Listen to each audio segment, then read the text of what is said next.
दोस्तों, यदि आप ये 3 चीज़ें जो कि आपके घर में मिल जाती हैं, इनका इस्तेमाल करते हैं, तो आप कई सारी बड़ी बीमारियों से बच सकते हैं। जैसे कि इरेक्टाइल डिस्फंक्शन की प्रॉब्लम, हाई ब्लड प्रेशर की प्रॉब्लम, डायबिटिक की प्रॉब्लम, आपके बॉडी में इन्फेक्शन हो गया है या कुछ अदर बीमारियाँ जो कि इनके उपयोग से आप पूरी तरह से बचाव कर सकते हैं। तो इन जो एक होम रेमेडी है, ये कौन-कौन सी होती है, उनकी जानकारी इस वीडियो में आपको मिलने वाली है। तो यहाँ पे अगर हम सबसे पहले बात करेंगे तो इरेक्टाइल डिस्फंक्शन। इरेक्टाइल डिस्फंक्शन में क्या होता है, लिंग में जो है वो पूरी तरह से तनाव नहीं आ पाता, जैसे कि यहाँ पे आप इमेज में देख रहे हैं। ये खासकर कई सारी रीजन्स की वजह से हो सकता है। तो इनमें अगर मुख्य रीज़न की बात करें तो अगर आपके ब्लड वेसल में ब्लड का सर्कुलेशन बराबर नहीं हो सकता, तब भी आपको इरेक्टाइल डिस्फंक्शन की प्रॉब्लम हो सकती है।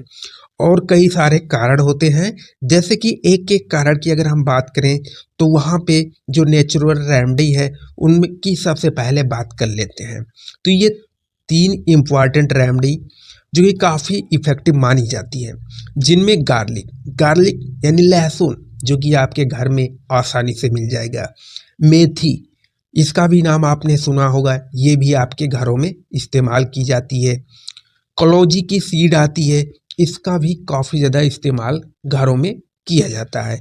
अब इन रेमेडी को आपको किस प्रकार से लेना है, किस तरह से ये वर्क करती हैं, तो सबसे पहले इरेक्टाइल डिस्फंक्शन होने के कारणों की बात करें तो इनमें कई सारे कारण देखे गए हैं। जैसे कि आपके अगर वेन में स्वेलन हो जाती है, यानी उस रीजन पे इन्फ्लामेशन हो जाती है।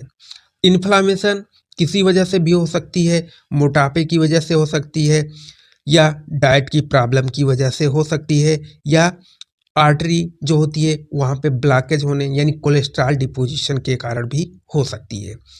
ये सारी प्रॉब्लम अगर आपको हो जाती है तो वहाँ पे इरेक्टाइल डिस्फंक्शन काज करता है।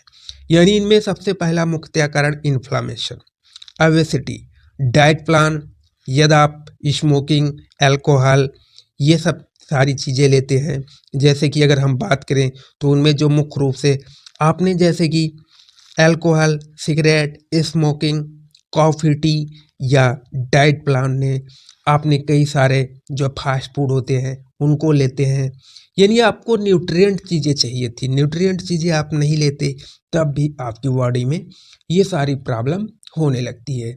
यानी आपके नसों में स्वेलन आने लगती है, उससे आपको कई सारी प्रॉब्लम होती है। जैसे अगर हार्ट की बात करें तो उनमें भी कोलेस्ट्रॉल डिपॉजिट होता है, लेकिन उनमें भी स्वेलन आ जाती है, जिसकी वजह से अब छोटी उम्र में भी अटैक आने के चांसेस होने लगते हैं।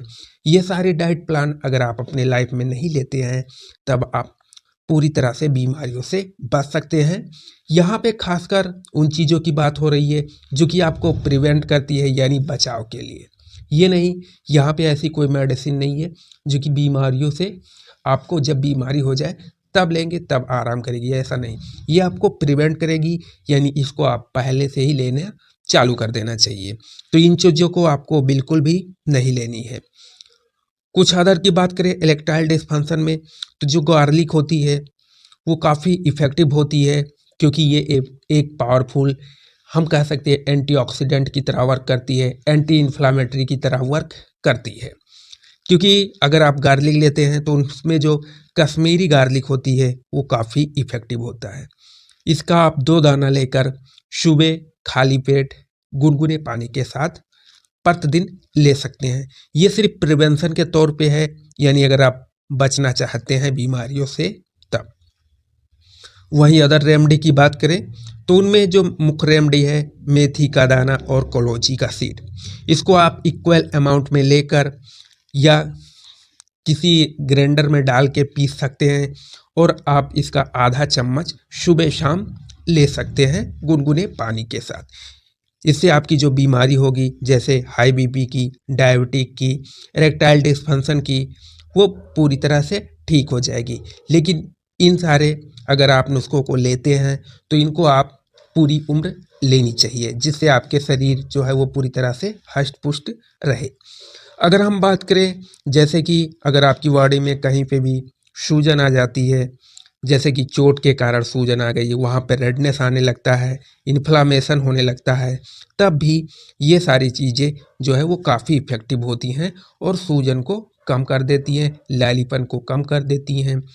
अगर हम कुछ अदर फैक्ट की बात करें तो जैसे कि जो मेन बेनिफिट होती हैं इनको लेने के बाद, जैसे कि आपको शुगर है तो ये शुगर को बैलेंस कर देती है।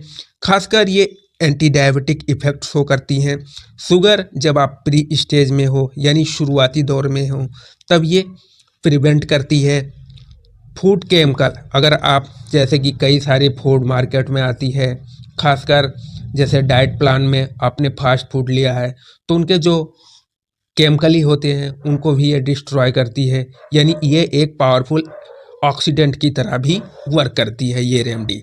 ब्लड प्रेशर, अगर आपका ब्लड प्रेशर हाई हो रहा है तो वहाँ पे कोलेस्ट्रॉल डिपॉजिट होती है यानी फैट, तो यहाँ पे वो जो वहाँ पे नलिकाएं होती हैं उनमें जो स्वैलन आ जाती है उसको भी कम करता है, जिससे हाई ब्लड प्रेशर की प्रॉब्लम जो होती है उससे भी ये प्रिवेंट करने में काफ़ी इफ़ेक्टिव मानी जाती है। वेट लॉस, अगर आपका शरीर का भार धीरे बढ़ रहा है तब भी ये रेमेडी काफ़ी अच्छा वर्क करती है और इसके कई सारे फायदे हैं। आई होप दोस्तों ये जानकारी आप लोगों को पसंद आई हो। अगर ये जानकारी आप लोगों को पसंद आई हो तो आप हमारे चैनल को फटाफट सब्सक्राइब कर लीजिए। अगर ऐसी वीडियो और चाहिए तो हमें कमेंट करके ज़रूर बताएं।